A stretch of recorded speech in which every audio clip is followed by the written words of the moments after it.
Hi, Alliance members. This is Newell Augur coming to you from Augusta for this week's report ending January 19th. Catching you up on a couple things that happened dating back to Wednesday, Thursday of last week. Vicki and Molly and I had a great meeting with House Speaker Sarah Gideon and her senior policy advisor Bill Brown, who's been in the House office for as long as I can remember. And a great discussion with them about the need for finishing the job on the reimbursement rate increase for fiscal year 2018 and 2019. As you know, we've been funded for the current fiscal year at the rate that was recommended by the Burns and Associates study, but not at all for the increase, at least, of about $8 million for the second year of the biennium, which begins on July 1st of this year. But we had a great discussion with her. Her caucus, at least as she has reported to us, is squarely behind us on this. And so we're hopeful that that support's going to continue, if not increase, in the months ahead. One of the other things that we were able to discern from that meeting is a fairly decent confirmation that we're not going to see a supplemental budget. I think I alluded to that in last week's video, and that from this point forward, the Appropriations Committee most likely is going to do things on a piecemeal basis. So they'll look at individual bills and fund them rather than do it all as part of a larger budget amendment, which is known as the supplemental. But if that's not going to happen, then we need to stay focused on our piece, which is the LD that Representative Espling has put forward, and we intend to do that. We actually have another meeting coming up next week with the Senate Minority Leader, Troy Jackson from Aroostook County.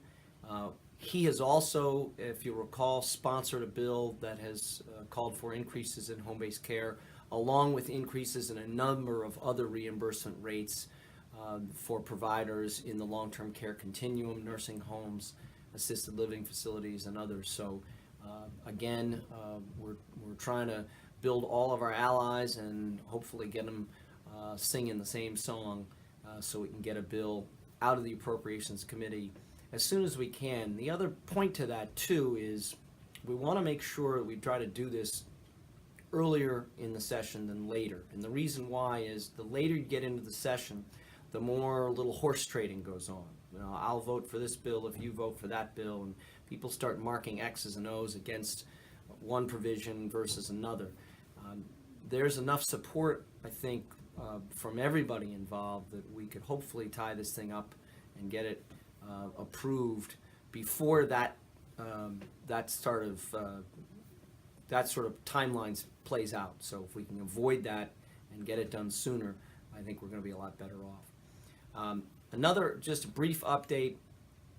Last week, the Health and Human Services Committee was scheduled to meet on Representative Jorgensen's bill regarding the Section 40 reimbursement rate increase that we had requested for those of the Medicare certified providers who provide the acute care service under Section 40 of Medicaid, of the Maine Care program.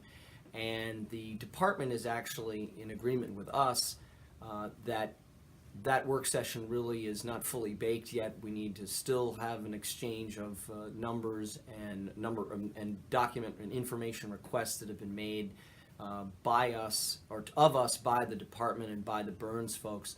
So we're going to get that information together, and sometime in February that work session will take place. Vicki and Lisa Harvey McPherson had been prepared to make a presentation to the committee on some of the work that we've been doing.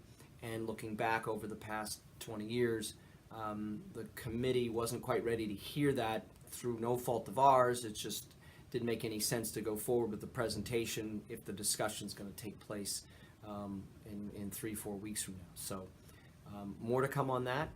Another just an interesting factoid for those of you who follow it, the Marijuana Legalization Implementation Committee had a voice vote earlier this week to prohibit social clubs in the state of Maine until 2023. If you will recall, that was a significant concern of the governors and some of the House Republicans. The fact that there is some agreement to postpone that implementation for 5 years is probably a decent sign that there's going to be some agreement and some movement on that bill being passed. And again, a voice vote isn't it isn't set in stone, but it does seem to suggest that there have been some coalescing of folks around the idea of getting that bill finally tied up and getting implemented. That's about it. As always, please don't hesitate to call me with any questions or thoughts, and go Patriots.